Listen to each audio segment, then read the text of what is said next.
Haciendo, ya está acabando esta convención, ¿verdad? ¡Vamos pasándola bien! The show.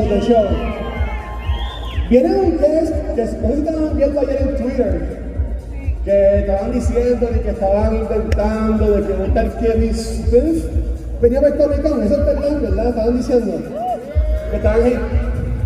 Pero mi gente, cuando el Comic Con dice que va a hacer algo, el Comic Con cumple. Y en la tarde de hoy, por más de una hora, van a tener a Kevin Smith aquí en vivo por todos ustedes. Así que los queremos que aplaudan y griten y hagan lo que sea. Por esta hora y pico se vale todo. Bueno, callamos, soy en la British. Callamos, ¿está bien? Así que, sin más preámbulos, mi gente, les presento a Kevin Smith.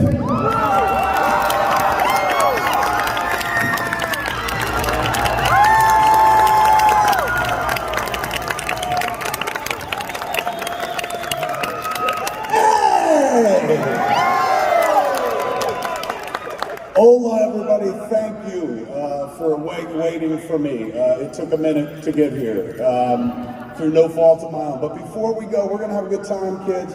I'm going to answer any questions you have. We're going to tell jokes and stuff. If you have very small children, some of the jokes will be filthy, so get them out. But that being said, before we take a step further, I just want to be serious for a moment. There's a lot of important stuff going on in the world, and I want to take this opportunity to address one of them. I'm going to be up here talking for a little while. If anyone thinks about coming up here and slapping me, Oh, I got you. yes, I just want to tell you, I will fucking cry. I'm no Chris Rock. I'll hit the ground, man. So please don't try me unless you want to see a 51-year-old man weep. I'm so delighted to be here, kids. What a beautiful place this is. I have never been to Puerto Rico in my entire life. Isn't that amazing? Sad, but amazing. So I came in, flew in this morning, and it's beautiful. You live in paradise. You live in an island paradise. I said to the folks who've been escorting me around, the good folks at the con, I was like, I haven't seen water this blue since when I was a kid. Like, we were poor, we were raised real poor. My father worked for the post office, my mom didn't work at all. But my father insisted on going on vacations and shit because he worked at the post office, and if he didn't go on vacation, he would go postal and start shooting people and shit. So he would always insist on going away and stuff. And generally we stayed in the United States, we'd drive, take car trips and shit. But one time my mom, who's a whiz at budgeting, pulled together enough money to take us to the Virgin Islands. So when I was 9, I went to the Virgin Islands, which is wasted on a 9-year-old because all I wanted to do was play Pac-Man and they didn't have that. So when I was talking to these folks earlier today, I was like, the water is so blue. I haven't seen water this blue since like I was 9 when I went to the Caribbean. And they were like, you're in the Caribbean, motherfucker. And I was like, no, we're in Puerto Rico. They're like, in the Caribbean. And you know, at that point I had to explain, like, most of the shit I know about history comes from Disney World, so I didn't really, I was like, that was real? And they're like, yeah, the Caribbean's real and you're in it, and the pirates, that was real. I was like, get the fuck out of here. And they're like, yeah, there's somebody on the islands related to Blackbeard, probably. I was like, what the fuck? Why isn't that guy here, man? I'd love to hear from Blackbeard's fucking nephew or great-grandson. I learned all about pirates, and what was the other thing? What were they called? What is it? Corsairs, thank you. He taught me everything. And it's gonna stick because when he was teaching me, I was smoking amazing San Juan weed. So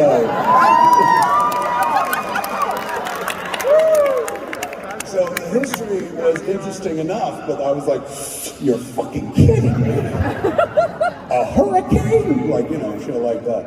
So it was wonderful to get to know the place and know that I had been here close as a child, but we never stopped. I guess we just kept going to the Virgin Islands or something. Nice to finally fucking be here now. I will be honest with you, I live in, even though I work in like Hollywood and most people think it's a sinful, horrible place full of sex, not where I live. So I live in a world where everybody wears like a lot of clothes, even though we live in Los Angeles. Everyone's layered up and shit like that. My wife wears like so many layers of clothing, you would think she was religious or something like that. I never see her skin except when we're gonna have sex, and even then the lights go off, so, you know, for all I know, she's been tucking it for over 20 years. She could be a guy. But, you know, everyone in our world, like her parents have lived with us the entire time, you know, that we had a kid. Our kid Harley just moved out and bought her own house recently. But everyone in my world, Jason Mewes, his family, everyone, don't applaud him, he didn't fucking come. But all of us, like, we're all very clad. Like, you know, I never really think about it, but like, I tend to layer up and shit, and everybody else is fairly dressed. I got to the fucking hotel here, and the hotel's like right on the beach, and I opened the balcony door, and I went out to the balcony, and it's just nothing but nearly naked people everywhere. Everyone in bathing suits. Like, I've not seen this much flesh, like, sit outside of Pornhub ever. Like, and that's how everyone lives. Like, I grew up in a beach town, and I forgot that, like, yeah, a lot of people in beach towns, they don't wear, like, a lot of fucking clothes. So for the first, like, 10 minutes I was in Puerto Rico, I was like an old man on a balcony looking at all these young people. I'm like, that's not a bathing suit. I took a picture and I sent it to my mom, and my mom was like, that's not a bathing suit. I was like, I know. Beautiful, beautiful place, and I'm happy to be here. I'm gonna share one quick story with you in regards to nudity, because I just remembered it, and then we'll get into what you guys want to talk about. This is something that happened to me not too long ago. We were having a book signing event in Los Angeles, and the event was going to be at the Chinese Theater, Grauman's Chinese Theater. So I live in the Hollywood Hills. There's an area called Mulholland Drive, this big drive, you know, what's his name? David Lynch made a movie about it once. It's a long strip that's on the top of the Hollywood Hills that gives you a beautiful view of both the valley and the city and stuff. It's deserted up there. Nobody's ever really up there. And I love to drive up there because there are no cops whatsoever. So you could do like 100 miles per hour around these curves and shit like that. It's like Monte Carlo or something like that. Sometimes I go up there just to drive and think and ponder, write. You know, because writing isn't just sitting down at a keyboard and doing this shit. A lot of that's muscle memory. A lot of writing happens when you're not sitting at a keyboard. When you're just walking around, when you're just watching something, when you're daydreaming or whatever. So I go up to Mulholland, I'll drive around and I'll just think and whatnot, and then I go home and write, and it just spills out because I've already pre-written it while driving around. So it's like my meditative place. I love going up to Mulholland Drive and just driving back and forth. So it was before the signing, I had like 20 minutes, and so I was like, I'm gonna take a drive on Mulholland, man, center myself, get fucking peaceful and shit like that. And so as I'm driving, you see people who hike to Runyon Canyon, they all come down Mulholland Drive walking home, and they're sweaty and they're in shape and they're usually young and shit like that. And so I'm used to passing them all the time. And so as I'm driving on Mulholland this one night before the signing, you know, it's light out, it's like the dusk and shit. So I could see people, so I don't hit them with the car because there's no lights up there. And I see like this beautiful image of youth. Two kids, obviously in love, one piggybacking the other down Mulholland Drive. So the story that I made up in my head as I was driving and saw them in the distance, I was like, oh, they're so cute. They're dating and they went hiking and now they're going home, and she jumped on his back, and that's love. I remember you doing that in fucking high school. I didn't jump on somebody else's back. I would have fucking crippled a woman, but like, my girlfriend would jump on my back. She was much smaller than me and shit. And so I saw it in the distance. I was like, God damn it, that's beautiful, man. That's real fucking sweet. As I get closer, because I'm driving toward them and they're walking toward me on the other side of the road, I noticed that like she's not on his back. He's carrying her front forwards, man, which is even more impressive. Man, anybody can carry somebody on their fucking back, but carrying somebody like this, like, takes some fucking strength. And they're also going down a hill, so he's got, like, incredible leg strength. This is what I'm thinking, because I'm like, I don't know, 500 yards away from him or something like that. maybe 100 yards at this point. So I'm like, wow, he's fucking carrying her in the front. That's interesting. They're more in love than I thought. Then I got right up next to him, and that is when I saw that they were fuck walking on Mulholland Drive. He was literally inside this woman walking like this, and with each fucking thrust, they were fucking in front of me as I drove past. I almost went off Mulholland Drive. I couldn't fucking believe it. I've never seen anything like that in my life. I was just like, Jesus, the strength, the fucking, like, the certainty you have to even try something like that. I was really impressed, and I was like, did I fucking see that? You know what? I'm gonna turn back. And so I turned the car back and fucking, drove looking for them. They were still on the fucking road still. And this time I'm on the same side of the road as them because I'm going past this way and shit. And as I get close, I'm like, from the back, god damn it, I could see his clenched ass cheeks going like this. And she's popping up over his head from the other side and shit. And I drove past him, I saw full insertion, and I was like, god damn it, man, fucking youth rules, that fucking rocks. Then I had to drive past one more time to get to where I was going, because that was in the opposite fucking direction, so I went past a third time and shit, and I told myself, like, I'm not gonna look, because you've already looked, you pervert. But then I was like, wow, how do you not fucking look, man? Like, it's free sex, they're obviously exhibitionists, they're fucking in public and shit, I'm gonna take a look as I drive past. So now I'm driving past in the other direction that they're fucking walking and shit. I'm on the driver's side here and they're across the street. And as I get up close to them, this time, they both look right at me.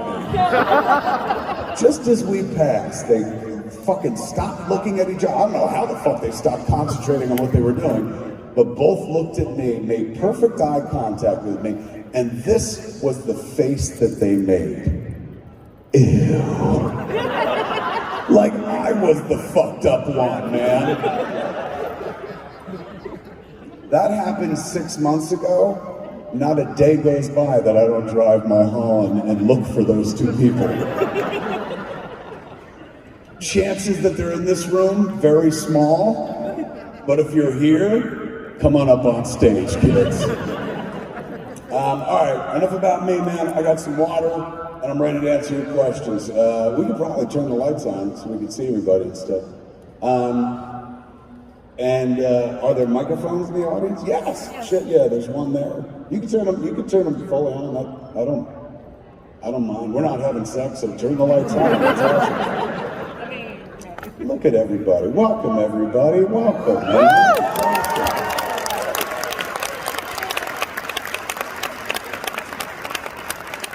Thank you for having me here, man. It's been really fucking nice. I was telling the kids that run the place, I was like, I'll be back every fucking year, man. This place is tremendous. Next time I bring J Muse with me. Don't fucking cheer him too loudly though, because I tried to bring him with me. Like when I got delayed and they wouldn't let me fly out until the next day, I was like real frustrated. I was like, why don't you come with me? And he was like, how long are you gonna be there? And I was like, I'm flying in, doing the stuff, and then I fly out the next day. He's just like, that's so quick. And he goes, plus I don't speak Spanish. I was like, I'm pretty sure they speak English there. And he's like, next time. So next time, he'll be coming with me. All right, we're gonna start with you. There's the microphone. You're gonna be up first. What's your name? Hi, my name is Anna. Anna? Yeah. Everyone give it up for Anna. She's going first. I just wanted to say it's been an honor for you to have you here in Ireland. Stop it. Oh, really? The honor's been on mine. I had some local cuisine as well. I had this thing, what is it called? It's a potato ball and it's got meat in it, but it was vegan meat. Oh my God, they got me like 4 really nice vegan meals, and I was like, I'm not gonna eat till after the show's done and shit, but if I look heavy, it's because I ate that whole fucking ball, and it was pretty amazing. So the honor's mine. Thank you for having me. Thank you. Is that it? That is no question, just a statement. Thank you, I appreciate that. Give it up, she made the statement, ladies and gentlemen. Thank you. Okay. How what's your name? Hi, I'm 23. You're... I'm a newly converted Kevin Smith fan. Oh my God, welcome to the club. 23? We made Clerks 30 years ago, so you weren't even come when we made that movie. What's your name? My name's Amberly. What is it? Amberly. Amberly? Yeah. Everyone give it up for Amberly, she's second. Welcome to the club. How does this shit play to a 23-year-old? Movies that were made like 30 years ago. Okay, well, I'm gonna be completely honest with you. I am a stoner, and I fucking love your movies. Thank you. I'm gonna be honest with you. When I made those movies, I was not a stoner at all, and I didn't become a stoner until 2008. And I never, I started making the movies in '94, and I never understood why stoners love the movies so much. Then I became a stoner, and one day I smoked and watched all the movies, and I was like, that's why. I didn't realize I was working on a very particular wavelength. Okay, I smoke this sativa, so I'm really fucking shaky. Oh, don't be. Don't be. This is we're here together, man. Okay, as an indie director, or any director in general, you create characters out of real people that catch your eye or change your life, like Jason Mewes. Yes. Right now, in a director's perspective, would you ever create a character based on a weird / funny / cool female fan? It doesn't have to be me, but Is this a pitch? No, I'm really humble like that. Yeah. I mean, look, I try, in the beginning I just wrote what I knew, which was like being a white guy, a 20-year-old white guy. But like by the time I got to Chasing Amy, then I was like, oh, maybe I'll try writing from other voices and stuff. It's always, I feel safer writing for Jay because, at least I grew up with him and I can understand him and process him and stuff through that filter. But I meet people all the time that influence new characters. Like, he's not new, but like back in Clerks 2, Elias was new to our world. And that character came from a kid who used to go to Comic Cons and used to like hang out at the booth where, we sold posters and t-shirts and stuff. And his name was Toad. I don't think that was his real name. I think that's what Brian and Walter called him. My friends Brian and Walter would run the stand. And that kid went to Comic-Con, San Diego Comic-Con for 10 fucking years. We watched him grow up. And when I started writing Clerks 2, I was like, I'm gonna write that kid as a character. So the short answer is it's distinctly possible. The long answer is it helps if you're around me to influence me on a regular basis. So would you be willing to move to the States? If it's for you, I will sell my organs. Tell me the attributes that this character needs. Okay. I'm not really a main character. Like, I would love to be like an alternate character, like Carly's best friend in Gay and Silent Bob. Look at you. So fucking kids, take a note.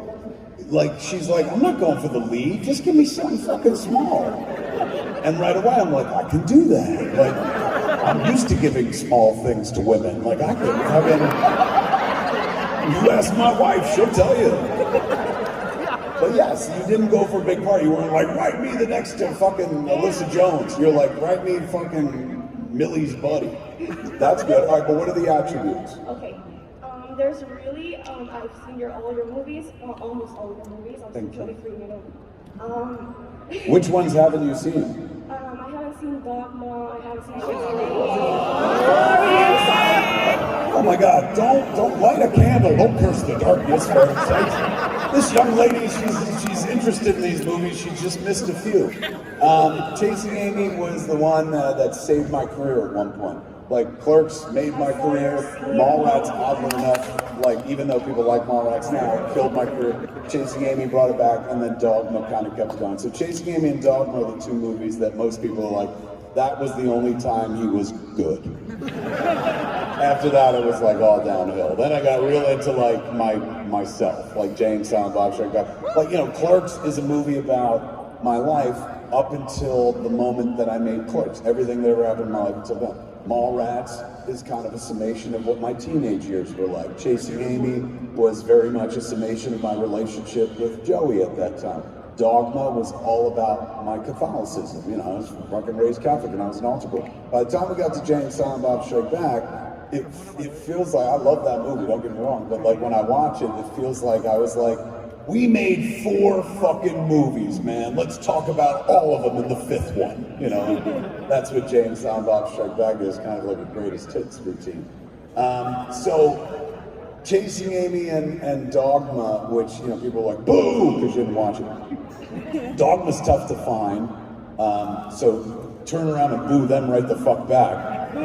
Yes, that's right. Now you've turned the tables on all these fuckers. Dogma is tough to find, but you can watch it on YouTube for free, but it's tough. It's not streaming, and it's not, you can't purchase it unless it's like a $200 DVD.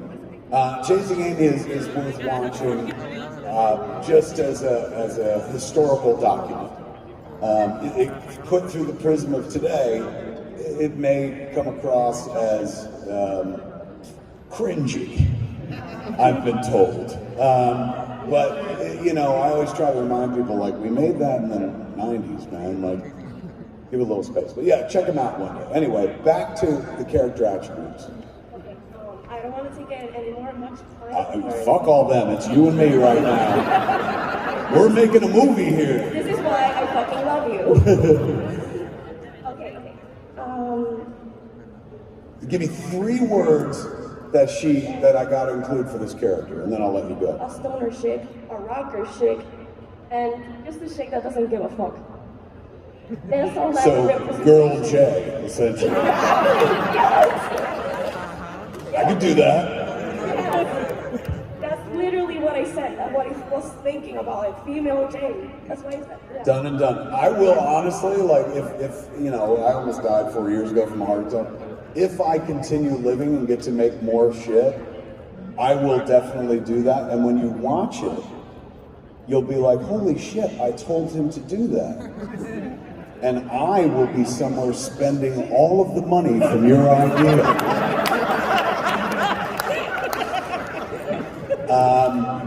All right. Now we're going to you. What's your name? My name is Omar, and basically it's... Hold on, Omar. You're going too fast. You fucking went right for my clip. Kiss me first. Kiss me. Everyone give it up for Omar. He's next. All right, Omar, the floor is yours. Well, basically it's going to be a follow-up from what you were talking about Dogma. Are we ever going to have a Blu-ray of Dogma? They made one a few years ago, before the license ran out. The problem is the movie was licensed to Sony, Columbia TriStar, for home video for a period of time. It's probably like 10 years or something like that. The movie is now over 20 years old. I think this year it's 23 years old at the end of this year. So all the deals lapsed, and the people that own, or the person that owns the movie, has been very preoccupied in jail. So, yes, Harvey Weinstein owns Dogma, yeah. I'm sorry, I should have given you warning I was going to say his name, but he personally owns the movie. Like, whereas, you know, Clerks and Chasing Amy and Jay and Silent Bob Strike Back years ago were owned by Miramax, the film company. Miramax made Dogma, but then Disney, which owned Miramax at the time, forced Miramax to get rid of the movie because it was such a polemic. So Harvey bought the movie personally and then made distribution deals with Lionsgate. Like, we were the first big Lionsgate release and shit. And that was theatrical, and then the home video was Sony, Columbia TriStar. So we did the DVD, later on they did the Blu-ray of that and stuff. And I bought Dogma once, like off of iTunes years ago, and then it just went away because the deals lapsed. So my movie about angels is literally owned by the devil himself.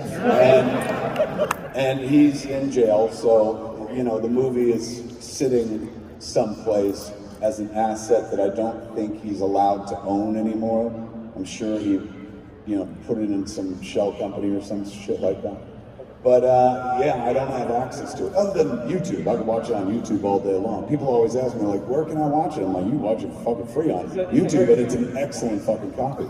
But it'll be a while before, like, the movie is available again, like if he lets it go. I wanted to, there's one point where I was like, maybe I could buy it. It's my movie. Like maybe I could buy it back and own my movie, because I don't own any of my movies, other companies do. But then I felt really weird about putting money in that dude's pocket. Like in order to take that movie away from him, somebody got to buy it, and if you're buying it, you're giving him money. If you're giving money, you're giving money to a fucking rapist. So as much as I love Dogma, like one of my children, and it's beautiful, it was available for people and shit. It's got a great cast. Like fucking people in that movie are still fucking famous today, except Chris Rock. I don't know what happened to him after that. So it's a viable flick, but at the same time, it comes with baggage with him. So, I have a dream where one day I just get a letter and he's like, here, it's yours, or whatever the fuck. But that's never gonna happen. So, I don't know, we're at an impasse, because I want it, and it'd be good for me to have it out in the world, and it would make a lot of money, but there's that Weinstein wall. Can I tell you something? No, this is gross, but it's not that gross, because it's like, this is fucking years ago, right? But I just found out recently how much Dogma made on home video. Just recently. And when I say just recently, I mean fucking Friday. Friday, we were having a conversation about something in regards to Dogma. And I spoke to somebody from Sony, from Columbia TriStar, who had released the movie. And they told me, this was the person who was responsible for making the deal to put Dogma on home video. So they knew exactly how much the movie made. Some information I don't have access to, believe it or not. Particularly when it comes to Dogma, because Harvey, since he owned it, didn't do any of the legal paperwork, didn't pay anybody residuals or anything like that. He just kept all the money.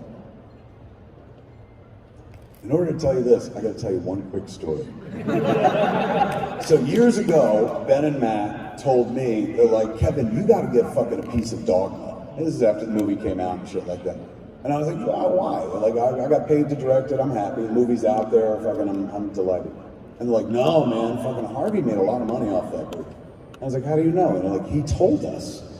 And I was like, he told you? You wouldn't even tell me. He was like, he told us how much he made. And I was like, how much did he make? And they said, personally, he made $20 million from home video. So I was like, what the fuck, man? Like, and none of that ever went back, because the deal was so fucked up, because Disney was like, get rid of this, and Harvey buying it was the only way to save the movie, that he didn't do any of the things you're supposed to do. There are no residuals, nobody ever got fucking paid money on Dogma after the original payment to be in the movie and shit like that. So that 20 million figure, like, always stuck in my craw. But like, my lawyers would be like, you should audit them. And I'm like, I can't audit people I'm in business with. That feels weird, That was before we all knew he was a fucking criminal anyway and shit. So, for years, I just let it kind of sit there and be like, wow, man, like, well, I guess, fucking fuck me. In the future, I'll be smarter. And then on Friday, in this conversation I had with Sony, not with Sony, with someone who used to work at Sony, who was in charge of the entire division and was responsible for buying Dogma and putting it out. So this cat knew the fucking figures. And I was talking to this cat and I was like, years ago, Ben and Matt told me that, like, Harvey had told them that he made $20 million personally off the home video on Dogma. That can't be right. And this guy goes, no, that's not right at all. We made $45 million on Dogma on home video. And I was like, what the fuck? Like, I don't even want the money. I just wish somebody had told me.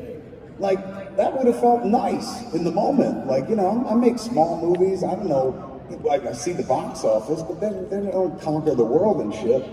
To have known that figure, like, for the last 20 years would have been a nice, like, feather in the cap. It's nice, I guess, to eventually hear it. But fucking Jay was like, fuck hearing about it, where's our cut? I don't work that way. Like, it's never been about the money for me. Like, I like the money, don't get me wrong. I'm a capitalist, not a communist. But I didn't get into film for the money. I got into film to tell stories, to be like, what? You mean I could just make a movie and nobody's gonna fucking stop me? Because I saw Richard Linklater do it, and I saw Robert Rodriguez do it. So I was like, maybe I could fucking do it too.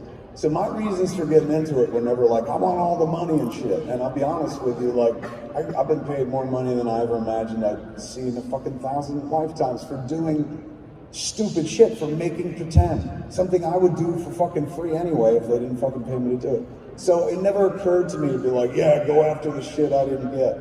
I got out of Dogma. I got to work with that amazing cast. I got to make the exact fucking movie I wanted to. And yeah, it'd be nice if it was out there and people were seeing it and shit, but you know, the people that remember it fucking ardently love it. And maybe, just maybe, it's good that it's not out there, because everyone remembers it very fondly.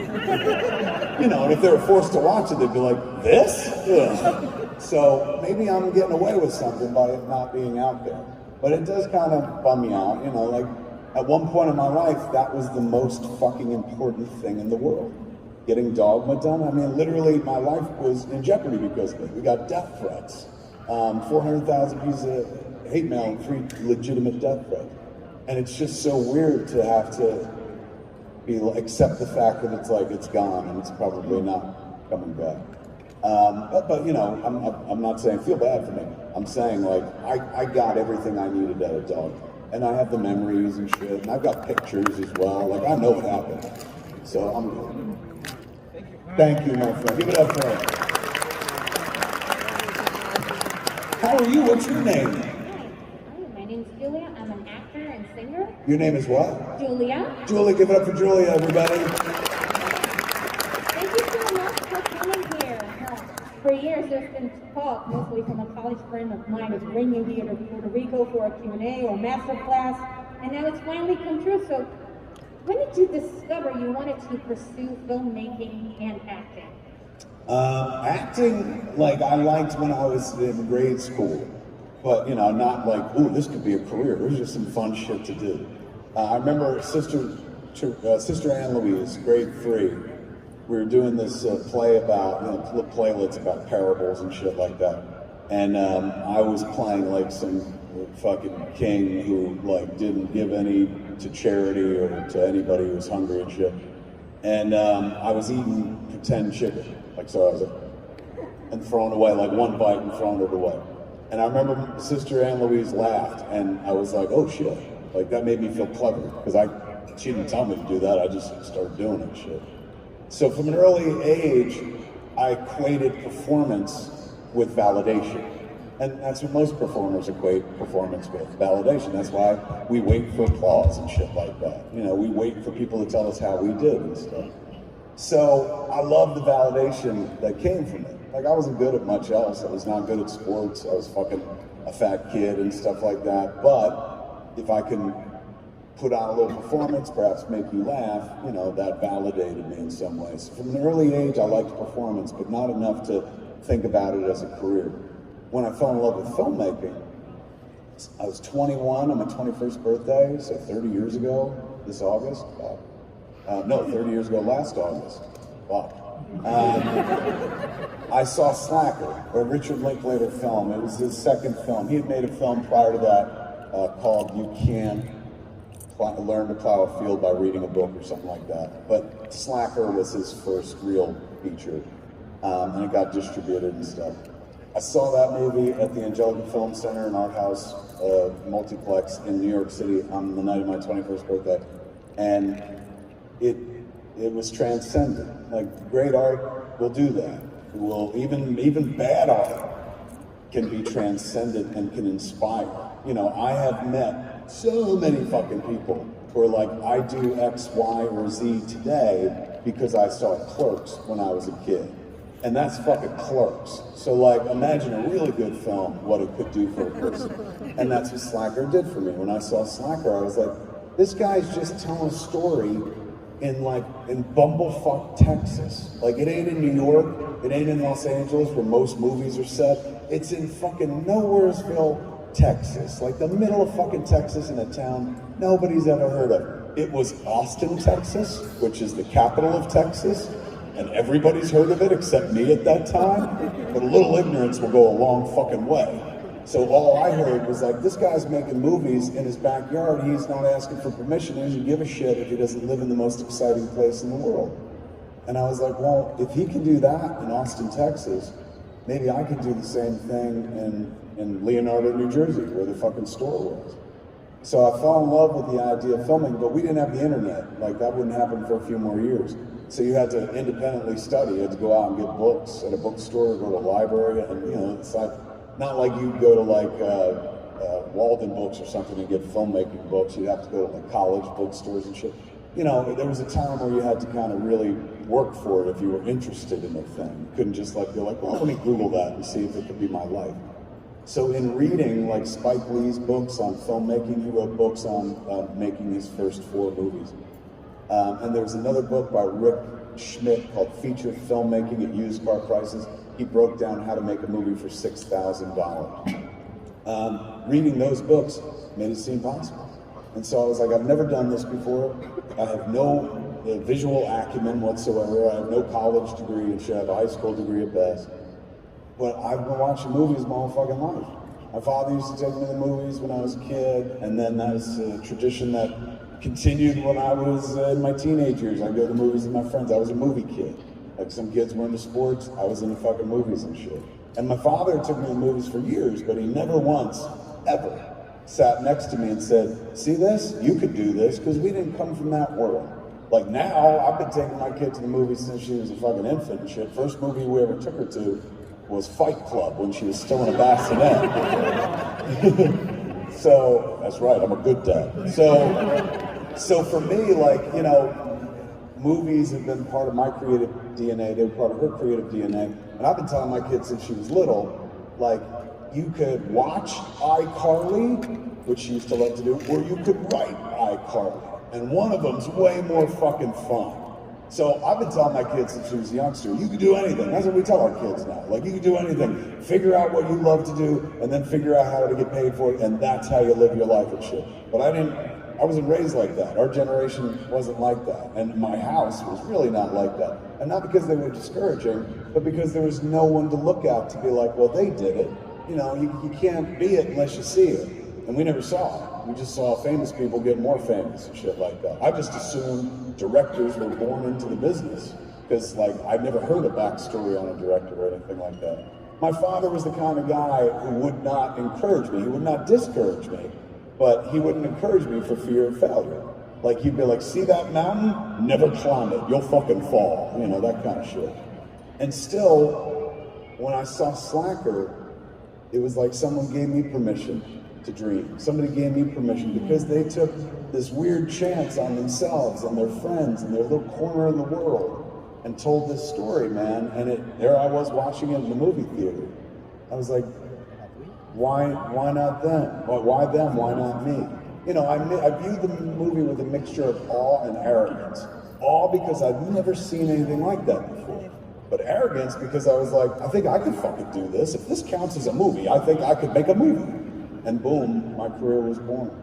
So it's, you know, a lot of things, but the spark was seeing Richard Linklater's Slacker. My father taking me to the movies my whole life definitely plays a big part. But seeing somebody do it in a place that wasn't the average place where it's done. Like, movies get made all the time in Hollywood. Movies get made all the time in New York. This guy made a movie in fucking Texas.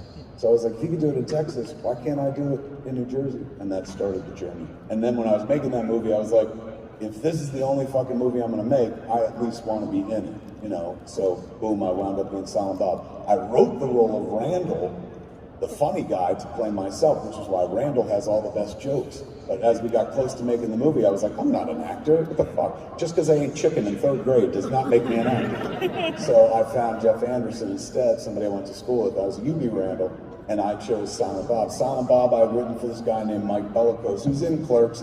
He's the guy when Dante goes, 37. My girlfriend sucked 37 dicks. And he goes, in a row? That's, still works. That's the guy who was supposed to be Silent Bob. But when I gave up the Randall part, I was like, if I'm gonna spend money on a credit card to make this movie go into fucking debt and shit like that, I'm gonna at least be in this so that once a year, I could watch this movie and see myself in it and be like, yes, there I was when I made the worst decision of my life. Never fucking bet on yourself again. So that's why I put myself in the movie. Also, so I could work with Jay. Jay was not a professional actor. He was just my friend. And I wrote that part based on all the shit he said and who he was. Like that, the character of Jay is literally just grafted from 16-year-old Jason Mewes. And I handed him the script, and when I'd written Clerks, and I said, I'm gonna make a movie, and I wrote you a part. And part is so fucking you that it's the same name. So read it, let me know what you think. And he read it, and the first comment he made was, he goes, I don't think I could do this. And I was like, why? It's you. And he goes, well, you got me saying shit like Snoochie Boochies. Why would I say that? And I was like, why do you fucking say Snoochie Boochies, man? So I spent a lot of time, like, teaching Jay to be Jay while we made Clerks. Worked him like a puppet with my hand up his ass and shit. That's why I stand so close to him. But by the time the movie, got picked up and shit, like, nobody ever wrote about Jay and Silent Bob. They would write about me and making the movie in the convenience store. They would write about Brian and Jeff as the actors. But nobody ever wrote about Jay and Silent Bob, except to say, like, there's a character, the director plays a character called Silent Bob who stands outside the store. So I didn't think they had any impact, like, whatsoever. Jason Mewes came up to me at one point and he had this review from People magazine, The Clerks, and he's like, they talk about me. And I read it, and the comment was, Jason Mewes, you want to find the rock he crawled out from under and make sure there's nothing else like it under there. And he goes, is that a good review? I was like, that's a scream, man. It's a huge fucking review. So it wasn't until the first screening of Mallrats that we had, ironically, at a Comic Con, at the San Diego Comic Con, in a, like, 200-seat theater, that I discovered that Jay and Silent Bob had found an audience. Because Clerks had only ever played on 50 screens, on art house screens, and then it went to home video. By the time Mallrats was done, ready to start showing the world, Clerks had gone to home video. And so a bunch of people knew who Jay and Silent Bob were, because we had this screening, and Jay and Silent Bob came out, and fucking half the audience erupted. And I'll never forget that feeling, because it's a feeling I've been chasing for the rest of my fucking career. It's the reason why we will tour Clerks 3 in the fall, because I loved being in the room for that fucking sensation stuff. And it was so amazing. Like, I was like, they know us, they fucking know our characters. And so at that point I was like, well, like, I want to keep putting Jason Mewes in movies, so I'm gonna keep casting him, and now I just stand next to him, and I don't really have to act, so I guess I'll keep acting. And then I got, like, real jealous, because I'd write everybody lots of big speeches to say, and so in Chasing Amy, I wrote myself a big monologue to fucking spit out, and I couldn't fucking memorize it to save my life. There were too many words and shit. And I kept, like, throughout the making of Chasing Amy, I would always ride Ben Affleck very hard about sticking to the script, because Ben is a mad-libber. He loves to ad-lib. He just loves to, like, do your dialogue and then make up some shit at the end and whatnot. Case in point, we're making Chasing Amy. There's a scene on the swing set where he's sitting there with Alyssa, Joey's character, and she is describing fisting, the act of fisting. And she uses her hand, and she puts her hand up, and he goes, Jesus, doesn't that hurt? And she goes, yeah, we only do it once in a while. It's reserved for special occasions. And then the scene goes on. So we were shooting that scene, and I got everything I needed for it. I was like, this is great, we're done. Let's go, moving on. And Ben's like, whoa, what do you mean moving on? I was like, I got every piece, you guys are amazing, we're gonna go to the next scene. He goes, let me do one more take, man. He's going, I got some ideas, I got some special sauce for you, Smitticles. And I was like, all right, we're gonna go one more take, because Ben's feeling creative, let's go. And so we went, and I sat behind the monitor, put my fucking headphones on, I'm watching the tape. Same fucking tape, nothing changes. They're both on the swings, have the same fucking conversation. He's doing nothing new. We're burning film. He promised me something new. We didn't have a lot of money. We were trying to do as few takes as possible. And here he is doing the exact same performance. And I'm waiting for this fucking special sauce and shit. And finally he unleashes the special sauce. She goes, she does the fisting thing and demonstrates it. And then he goes, Jesus, doesn't that hurt? And she goes, yeah, it's reserved for, we only do it once in a while, it's reserved for special occasions. And then all of a sudden Ben goes, what do you do for not so special occasions? Just hit her upside the head with a fucking baseball bat? And I was like, I didn't write that shit. God! And I fucking went over there, like, to fucking dress him down, and you've never seen anyone more proud of themselves in your entire life. He was like, "Do you like that shit, Smitticles?" I was like, "No, I didn't like that shit at all." I was like, "I'm trying to make a fucking really moving motion picture here, and you're talking about hitting people in the head with baseball bats." He goes, "She was talking about fucking fisting, all bets are off and shit." I was like, "Do me a favor, dude, I know you like to ad-lib and shit, but I like my script very much, so just do the script. Just do the lines in the script and shit. If you want to make up lines, save those and put them in your own fucking script one day." And he did that, and he won an Oscar. So, I don't consider myself much of an actor because I didn't ever really have to talk for the first 10 years of my career. Just make a lot of goofy expressions. But by trade, by definition, if they were classifying us, I guess technically I am an actor, but I never think about it like that. Like, actors to me are like good at their job. I'm just Silent Bob. Like, I can play one character and that's about it. Silent Bob and Kevin Smith. I got two characters, that's it.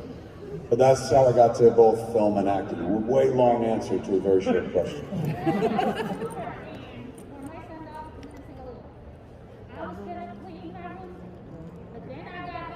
Well done. Well done. I know the guy who really sang it. Excellent job. Give it up for her right there.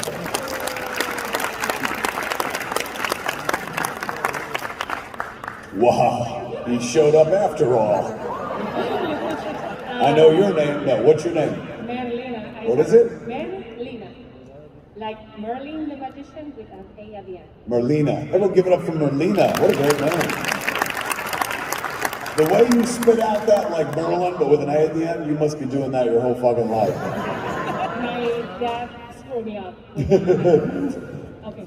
As a guy who named his kid Harley Quinn, I understand. Okay, so I heard you were looking for a female Jane. I'm here. Yes. She beat you for the job, though. Okay, my question. You have talked about movies in your life, your influence, but of course Star Wars is a big part of it. What is your Star Wars story? Do I have a Star Wars story? I do have a Star Wars story. I have a few of them. Let's see, what's the best one? I mean, like, how did Star Wars got to your life? Because, for example, my brother, big brother, he died of brain cancer when I was 5. Oh my God, I'm so sorry. And he was the one that was the original fan in the family. Right. Now I have a Return of the Jedi tattoo because of him. So I want to know, how did Star Wars got to you? How did it get to me? My parents took me to see it when it first came out in 1977. I was 7 years old. And, I had been a fan of things prior to that. Like, I'd been a big Snoopy fan. I was a big Batman fan. But predominantly my religion was Catholicism. Because I was raised Catholic, I went to Catholic school. So when they took me to see Star Wars, like, I entered that movie theater a little Catholic school kid, like an altar boy. But I left that movie theater a fucking Jedi. I switched religions because I was like, their fucking story's way better than ours. They got laser swords, for fuck's sake. So it spoke to a kid at the right time in his life. It's a very simple story, right? Good versus evil and shit. The prequels get more complicated. That's about tax, I think. But the first, 3 movies, very like, these are the good guys, these are the bad guys, fucking go at it. And for a 7-year-old who didn't really watch Westerns, like, my father was a big Western fan, and I just didn't like them because it's gonna sound so fucked up, but I never liked watching black and white movies when I was a kid. So I wasn't big into Westerns, but Star Wars, like, I loved, and my father would get so frustrated because he'd be like, "It's just a fucking Western!" And I was like, well, I mean, they got guns, but these guns are way fucking cooler, man. And then you have to remember I was a kid, and so they started marketing toys. This was one of the first movies where they were like, you could play the movie at home now if you buy these toys.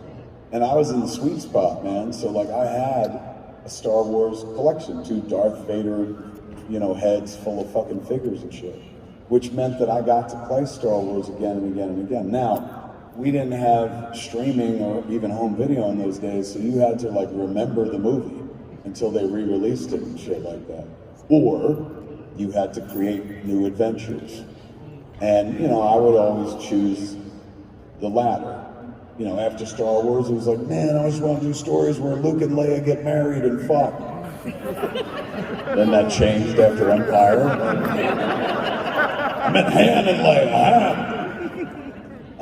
but I did a lot of make pretend with Star Wars.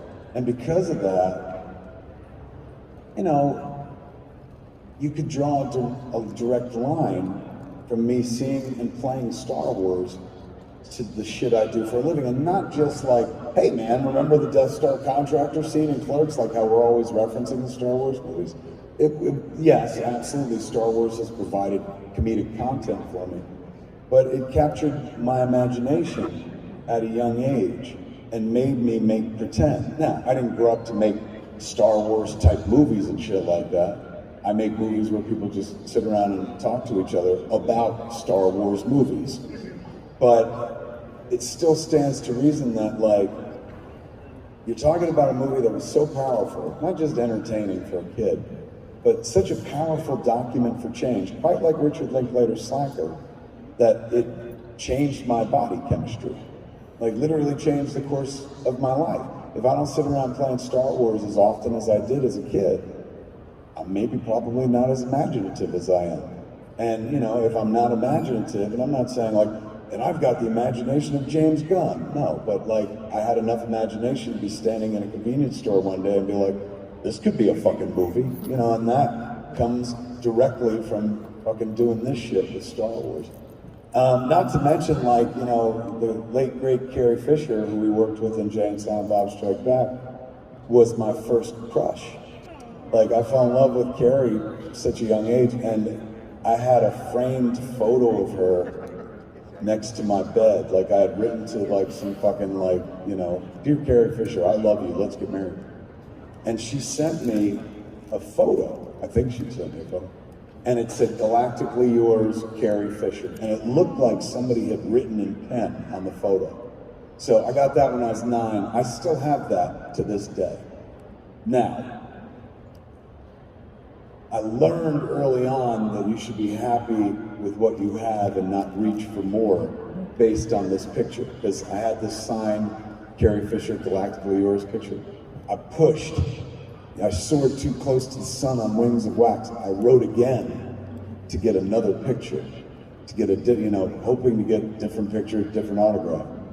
Same fucking picture, same fucking autograph. And I realized, oh, this is just comes off an assembly line. No human being even touched this or anything like that. So years later, I got to work with Carrie Fisher, and fucking we were on set one day, and I was sitting next to her, and very quietly, I pulled out the galactically yours, and I put it in front of her, and I was like, will you personalize it, please?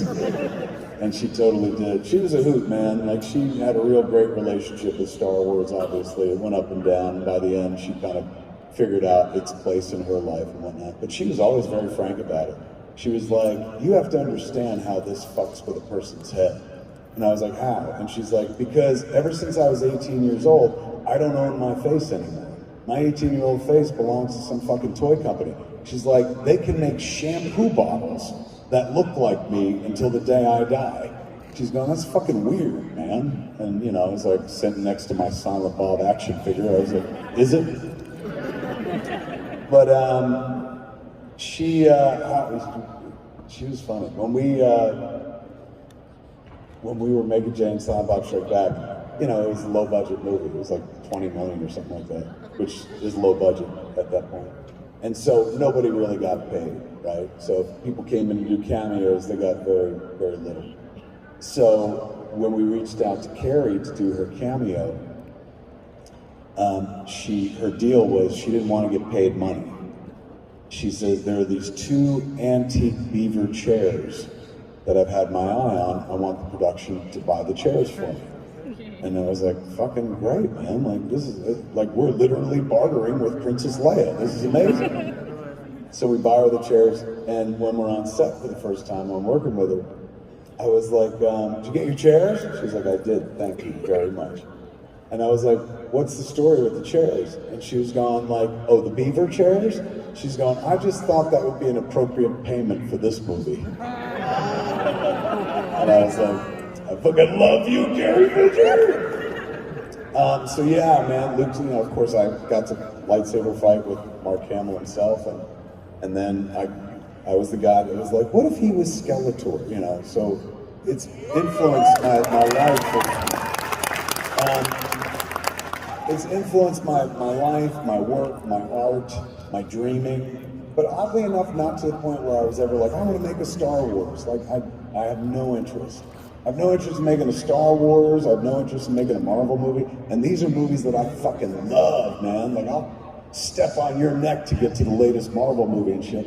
But if Kevin Feige was like, you want to direct one of these? I'd be like, fuck no, man. That looks hard. But I would be like, then I'll be in it. Will you put me in it? Because that'd be way better for my brand than fucking directing it and shit. If you direct it, you can fuck it up and everyone hates you. But if you're just in it, you're like, not my fucking fault, you know. So yeah, Star Wars, man, gave me probably more than I gave Star Wars. But to be fair, I didn't give Star Wars as much as my parents. My parents gave them all the money and shit. When we went and mixed our first movie, Dogma, first time we ever mixed at Skywalker, not my first movie, the first time we ever mixed up at Skywalker Sound, we were like having a cigarette out on the porch, me and Scott Mosier, and there was like a rocking chair, like a fucking wooden rocking chair. And I was like, that chair, I think my parents probably bought that, man, with all the fucking action figures that they bought. And Scott's like, take it home. I didn't, but you know, I did take a little piece of the wood though, gave it to my mom, and I was like, here's your money back. George Lucas says thanks. All right, we good? Damn pleasure. Thank you for dressing up. What's your name, Captain? Emilio. Emilio, we're giving up for Emilio.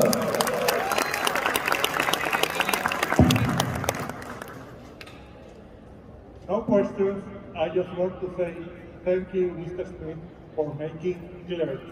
That movie changed my life. How? After seeing Dante, I was traumatized. I said, I am Dante. I don't want to be Dante.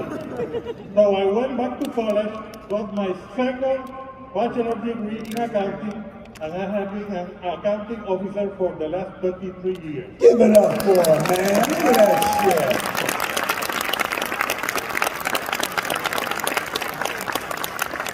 So, no question. Thank you for saving my ass.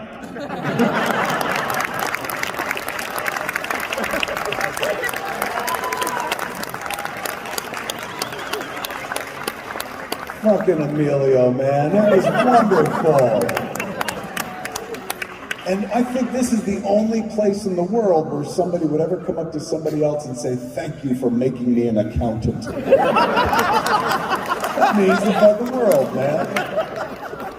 Work saved my life, too. I was Dante as well. Like, the movie had the same effect on me. Like, that's why it's about that guy in that place, because that's who I was. So that's how I got to be away from that, man. Like, yo soy Dante back in the day.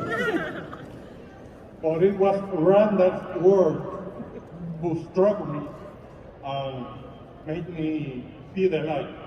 It's fucking fantastic. Thank you for that, man.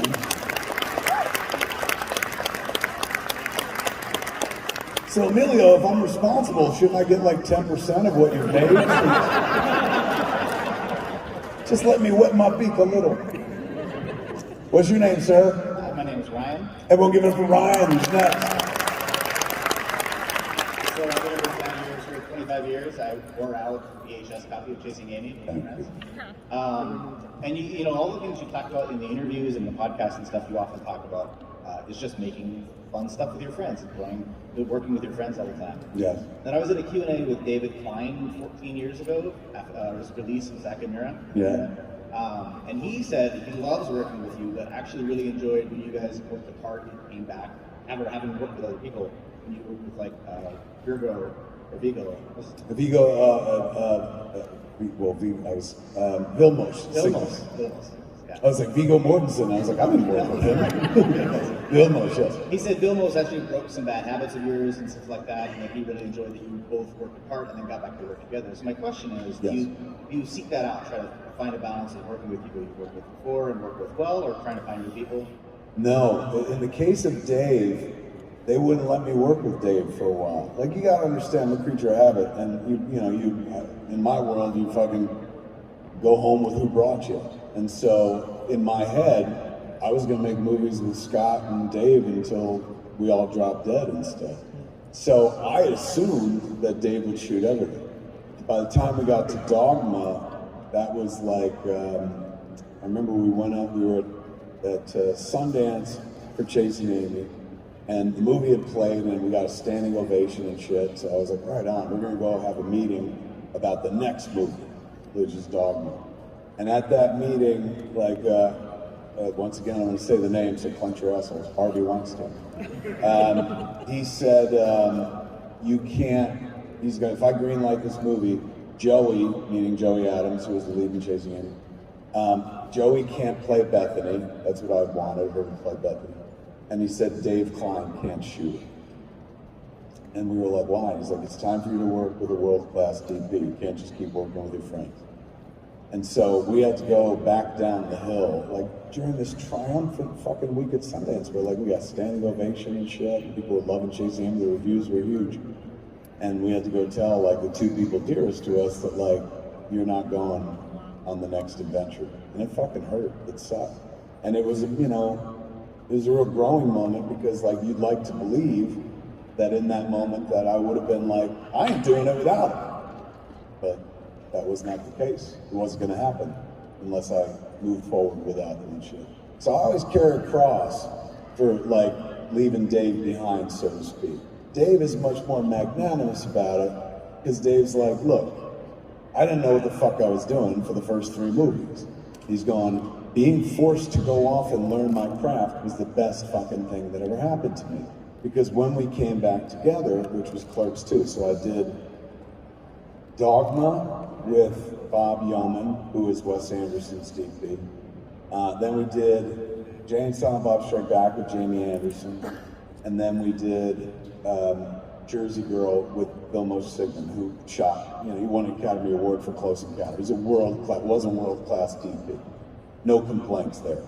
But I wanted to be with my friend. I wanted to be with the person I went to film school with. We spoke the same language. When we were trying to make Clerks in the beginning, at one point I had an idea about hiring this guy, John Thomas, who was a DP, a cinematographer who came with his own camera package. He had shot a movie called Metropolitan for Whit Stillman. So I was like, well, this guy's already shot a fucking movie. And Scott advocated for Dave Klein, saying like, look, if you bring this guy onto our set, he's the one with the most experience, he's making the movie. He's like, if it's Dave, we all got the same fucking experience, no experience. We're all like equal. And so I was like, all right. He's like, plus Dave's cheaper. And so Dave came out and shot, like a Dave was, we called him Baby Dave because he was the youngest of the group. Like Dave was like 18 years old, I think, 18, 19 when we made Clerks. I was like 22, 23, Mosher, same age. So when we were going to make Clerks 2, that was when I fucking put my foot down, where I was like, we're making Clerks 2 and we're not doing it without Dave. And once again, you gotta say the name, Harvey Weinstein, tried to fight it. He was like, no, you gotta work with somebody else. And I was like, bullshit. I was like, the whole fucking gang is coming back. Like Brian, Jeff, Jay, me, Scott, you're gonna leave the fucking guy that shot the movie? Like, he's done plenty of shit since then. He knows what he's done. So Dave and I got to work together again on Clerks 2, and by that point, Dave had shot 100 things and had really fucking learned tricks of the trade and whatnot. And had enough confidence to suggest things to me, as opposed to me just being like, well, just shoot it like Jarmusch would shoot it or something. And so there was a period from, what was it, Clerks 2, Zach and Mary Make a Porno, Red State, Cop Out, where we get to fucking work together again. And I got to see Dave be a magician. Like, I got to see my friend, the kid, Baby Dave, grew into his fucking craft. Red State is one of the best films I've ever seen shot in my life, cinematography-wise. I'm not saying like it's one of the best movies ever made, because I made it, that'd be unfair. But in terms of its look, fucking Klein slayed it for like the budget we had and stuff. So much so that when we were making Red State, he went to a meeting about working on True Blood, becoming one of the DPs on True Blood. And so we sent clips from the movie so they could see what he did, not like, you know, because Clerks is a beloved movie, but it helped everybody except the cinematographer. Because nobody ever goes, you know what looks great? Clerks, you know. So he got to this place where he could show them work that looked like a world-class DP. That didn't look like Kevin Smith's DP. It didn't look like, oh, this is the guy that shot Clerks. And he got hired for True Blood, and then from True Blood he went to Barry Matheson, Homeland, and then fucking now he's on Star Wars. So Dave shot all of Book of Boba Fett, and he's shooting season 3 of Mandalorian. So we were getting ready to shoot Clerks 3, and I was like, you ready? And he wanted to, and then he was like, they just offered me Mandalorian season 3. And I was like, well, fucking, you know, do Star Wars, man. There's a future in Star Wars. Like, this is the 3rd fucking Clerks. Like, trust me, you made Clerks so that one day you could do shit like shoot Star Wars. So I was so happy for him that that's the world he is in now. He's like, you know, so many of us lived off of the credit of Clerks for a while. He didn't. He had to like make his bones. And now he lives off of his own fucking reputation. And Clerks is a part of it, and you know, people like love him for it and shit. But he's insanely skilled, man. So were it up to me, I would work with the same fucking people over and over and over and over again. And that's why I see the same cast members all the time. I'm a creature of habit, and if it's not broke, don't fix it. Like, you know, fucking like we all get along, we all communicate well. So fuck it, let's keep this all together. But then sometimes, you know, people just shift and go in other directions. Sometimes you're making a movie and somebody's busy on this thing. I'll never forget when we were making Dogma, Jason Lee, Bartleby and Loki were supposed to be Ben and Jason Lee, same twosome that was in Chasing Amy. But Jason Lee got offered a movie in France where he was playing a chef or something like that. And I was like, what are you doing, man? We're about to make Dogma. And he's like, yeah, but I'm gonna speak French in a movie. And I'm like, yeah, but what the fuck, man? And so he went and took that movie. Our movie was delayed, and he was finished with that movie. He was like, is anything still open? And I was like, well, we gave the one part to Matt Damon. I was like, but there is this other part that you can play and stuff. And that was the first time I bumped into like people having lives outside of me. You know, like when you're creative, you think the whole fucking world centers around you and shit. But like, Dave didn't go to film school to become Kevin Smith's cinematographer, just like Scott didn't go to film school to become a producer. Like, they had dreams of their own, and they dreamed my dreams for me, with me, which is like the best and most powerful thing you could do for anybody in this world, dream their dream for them. And they launched my entire fucking operation. And it felt wrong to be sad or mad when it was time for them to move on and grow and fucking chase their fucking dreams and shit like that. So as much as I'm like, I just want to keep the family together, everyone's on their own journey. You know, everyone's the hero of their own fucking story. They're not just bit players in my story when it's convenient and I'm making a movie. They're leading the story of their lives as well. And you know, it's taken years, but it's one of the things you have to learn as a pro, is to be able to let go of the people that you love so that they can go fucking soar. And if you're lucky, you get to come back together again, like me and Dave did for like 4 or 5 movies in a row and stuff. So, you know, it's bittersweet to some degree. But mostly you're just happy to see your friends excel. Like, you know, losing Scott, I always talk about losing Scott. I didn't lose him, he's still around, but he stopped producing because Scott was like, I gotta do my thing. Like, I've done Kevin Smith for like 15 years, like, let me try my thing. And he went off and he fucking co-directed The Grinch. Movie made like hundreds of millions of dollars. And when it came out, I was so like, I remember telling him, I was like, I feel bad. I feel like I've held you back all this time. Like, this is what you were meant to do. And Moj was very gracious about it. He was like, no, that's how I got to that. All the shit that we did, he was like, how do you think I was gonna get to the fucking Grinch otherwise? He's going, as all the movies we made, all the podcasting we did, everything we ever did together, helped get to that fucking moment, shit. And that made me feel a little bit better. Because as a creative, you use people. I don't mean use them like I used you maliciously, but like, you're just this fucking sponge that like just takes everybody in and takes in all their energy to make your fucking thing. And, you know, at a certain point, as much as like I loved making stuff with Scott and Dave had to go reach their destinies and shit. And then at that point, you're just on the sidelines and you're like, fucking right on, just like they have been for me for the better part of like 20 years. Trying not to get emotional. Anyway, yes. If I could, I'd work with all the same people.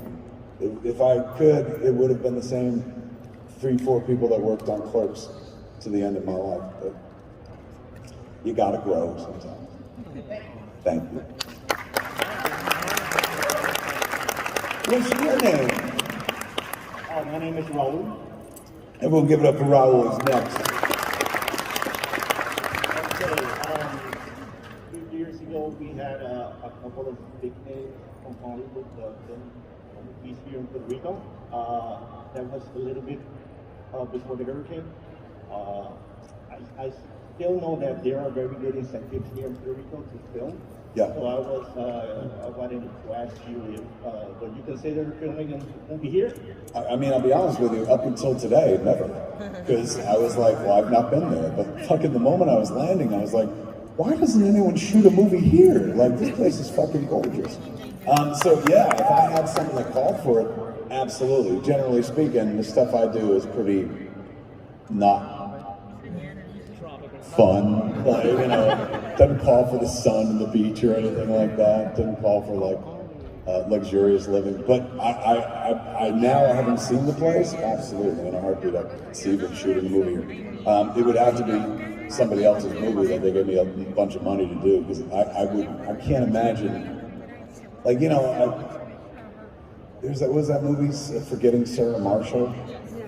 Like, there's a movie I'm not saying I could have or should have, but like, that's in my wheelhouse. It's like people talking, but in a very beautiful location. So I guess maybe, you know, it's possible, because I'm sitting there going like, I don't tell big enough stories, but you know, it's a beach town. I've been telling beach town stories my whole life, so I could get my head around that. Yeah, it could happen.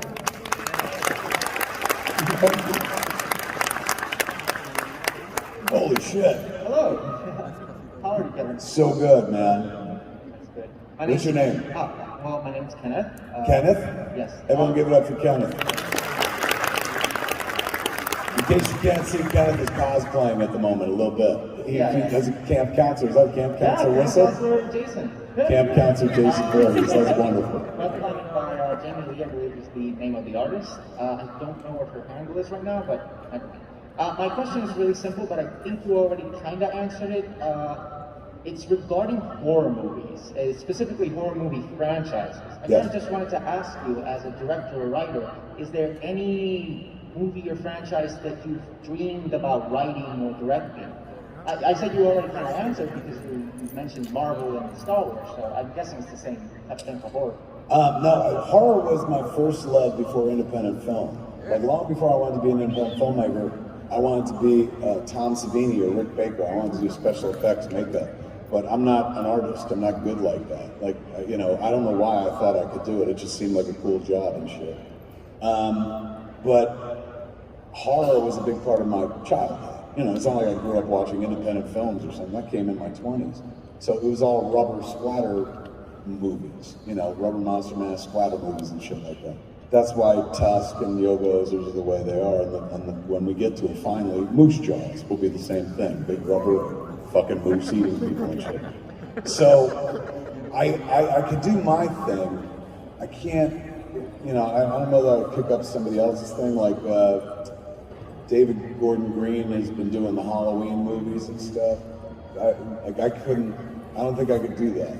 Like, for example, when they announced that first Halloween movie he was making wasn't like, it was only connected to the first Halloween, and they were disavowing Halloween 2 and all the other Michael Myers movies.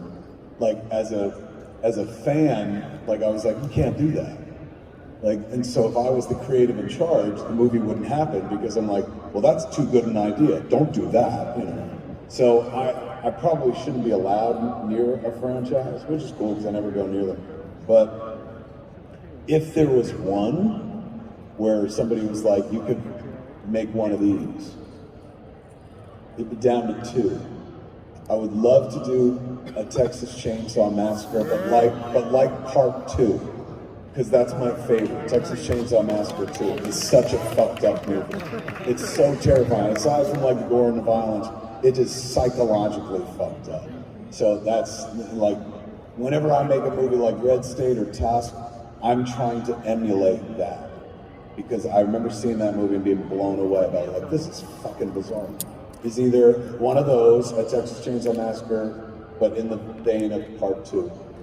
Or one of my favorite movies of all time, my favorite horror movies, and also has influenced how I do horror, is American Werewolf in London.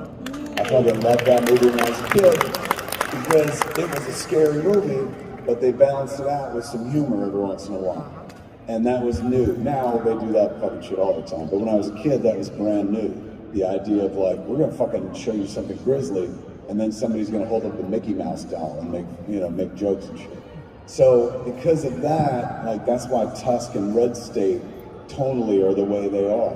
Because I love the tone of American Werewolf, where you could be sitting there like really enjoying 10 minutes, we got 10 minutes left. You could be really fucking enjoying a horror movie and shit, and then all of a sudden you get like a stress release laugh, and then they cut somebody's fucking head off. Like, they just keep you spinning and stuff. So if somebody gave me a blank check and they're like, all the good directors have died, we need you to make one of these, then I could get my head around one or two of those. Thank you very much. Thank you. Excellent outfit, man. Killer cosplay. How are you, my friend? What's your name? My name is Mr. Smith. My name is Nestor. Longtime fan. Give it up for Nestor, ladies and gentlemen. I'm so giddy. I feel like I've been waiting over 25 years for this moment. I feel like I've been waiting fucking 45 because you're my first Nestor. Other than the holiday special I watched as a child, Nestor the Long-Eared Donkey. And that story is about the long-eared donkey. He's kind of like the Rudolph of donkeys, who was in the fucking manger, or in the stable when Jesus was born. This was a fucking cartoon they showed to kids, like a Rankin-based kid cartoon, like Puppet Tunes and shit like that. So you're my first fucking Nestor, man. This is honor. And for those who are like 45 years, I was 6 when I saw Nestor, hence the math. I'm 51. Anyway, back to you, Nestor. I was gonna ask if you had like any other works such as like Red State and Tusk, I'm sorry, but I think we mostly want to hear like stories from your end. Do you have like any funny story to share? Like maybe Snoop Dogg one time told everybody in one of his interviews like, hey, the most fucked up, when he was smoking with Willie Nelson. Do you have like any story like that you might want to share with us? I'm trying to think, have I ever smoked with Willie Nelson? Or Snoop Dogg? No, I mean, this is gonna sound weird, but I smoke alone. Like, I'm not a communal social smoker. Yeah, not so much where I'm like, fuck off. Like fucking, like I'm shooting up in a corner or something. But generally speaking, when I smoke, other than today, like when I was smoking with the con kids and stuff, I'm generally in my office writing and just fucking smoking joint after joint. So to me, not because I choose it, but smoking is a very solitary experience because I associate it with work so much. Because when I didn't become a stoner until I was 38. And when I became a stoner, I was like, if you're gonna do this, if you're gonna make this decision and change your fucking life, make sure that you're productive. That's the only thing you gotta do. Like if you're gonna smoke a joint, make sure you're recording a podcast, you're writing a script, you're fucking directing a movie, whatever the fuck. It has to be tied to productivity. Otherwise, you're gonna be called like a fucking stoner or a loser or whatever the fuck, and you slip down some fucking hole. So I was like, I'm gonna show these people that you can be a fucking degenerate stoner and still get a bunch of things done, so long as those things don't require heavy machinery or anything like that. It's just made up stuff. So, I don't have any like fucking cool, like I smoked with this person's stories, but I do have the story of the first time I smoked as an adult. I smoked weed when I was a kid. You could count on one hand the amount of times I smoked weed prior to 2008. Which is weird because most people are like, what? You made fucking Jay and Silent Bob movies. I was like, not as a stoner. Isn't that impressive? It wasn't until I worked on Zack and Mary Make a Porno. That's when I became a stoner because I worked with Seth Rogen. And Seth is the best commercial for pot productivity on the planet. I was raised in the 80s, so my mentality was just say no, and fucking weed is a drug, and people who are stoners sit on their couches and watch cartoons. They don't get shit done. Seth was the first productive stoner I've ever met in my life. Not only was he making our movie, but he was writing 2 other movies with Evan while he was in his trailer, and he was working on 3 other things. He could balance so much. He broke the stereotype for me.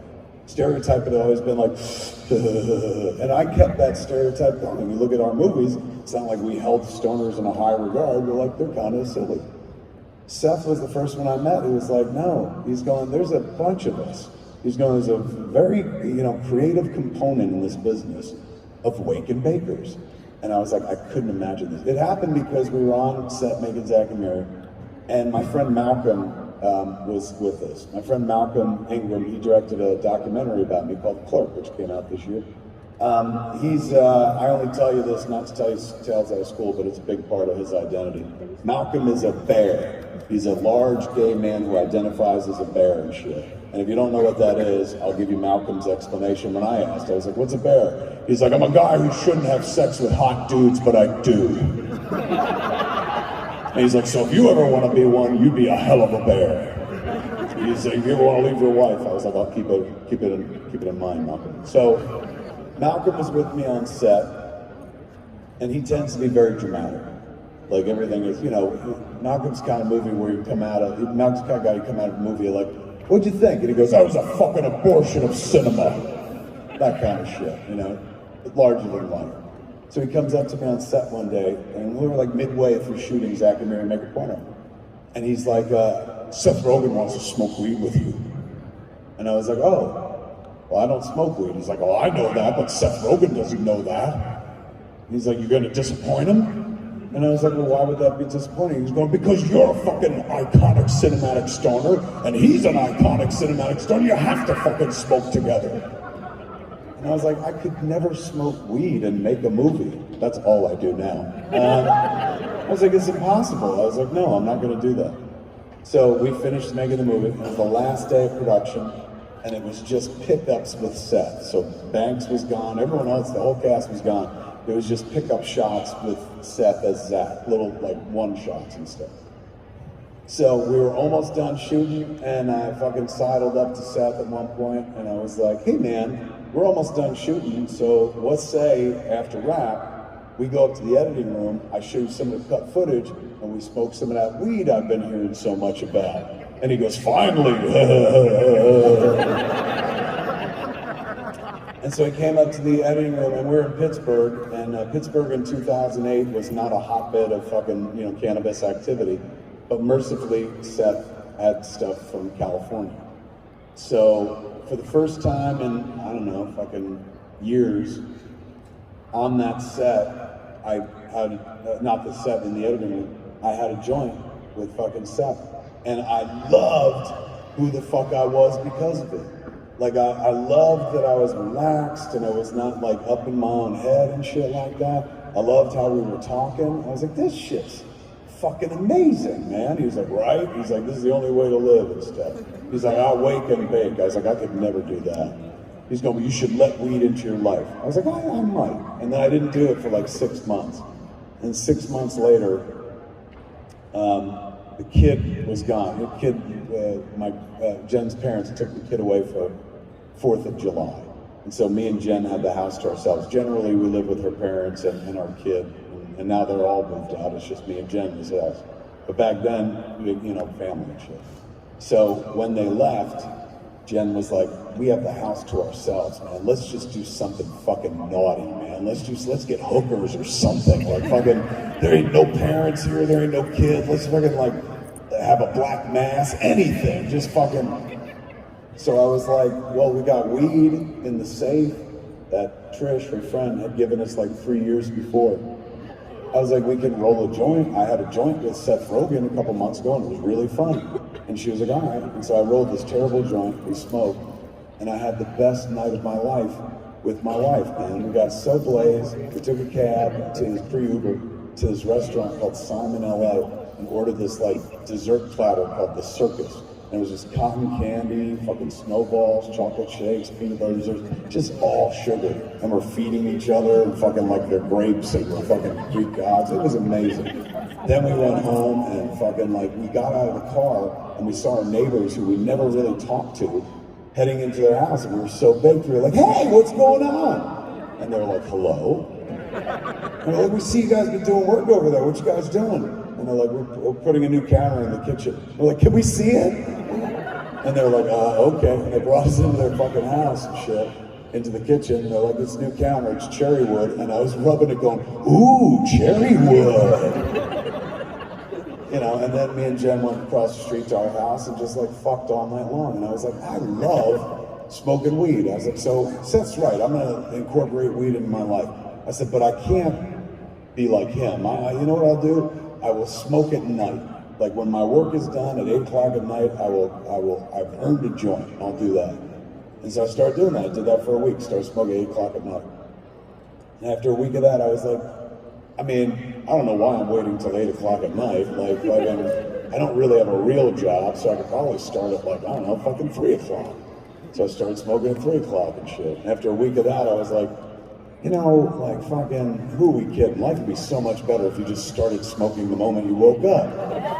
And I became a wake and bake stoner and stuff. And so it was gradual. And rather than let it be a gradual slide to a place like where people were like, your productivity is dropped and shit like that, I tied it to productivity to make sure that whenever I smoke, I'm making a thing. And so I give that to Seth, man. Like without Seth breaking down that barrier and stomping on the stereotype of what a stoner was, I wouldn't be as fucking happy as I am today. Now, there's some people that are like, yeah, but your movies were better before you were a stoner. I don't know. Like, fucking, that's up to the audience. But as a person, not just as an artist making the movies, but as a human being and shit like that, weed changed my life so much for the better. Like, you go back and watch old interviews with me, and I'm so, like, cringy artist. Like, I'm always just like, yeah, man, we had to make this movie, and it was a real pain in the ass. Like, everything's a struggle and shit like that. And then once I started smoking weed, I was like, life is fucking amazing, you know?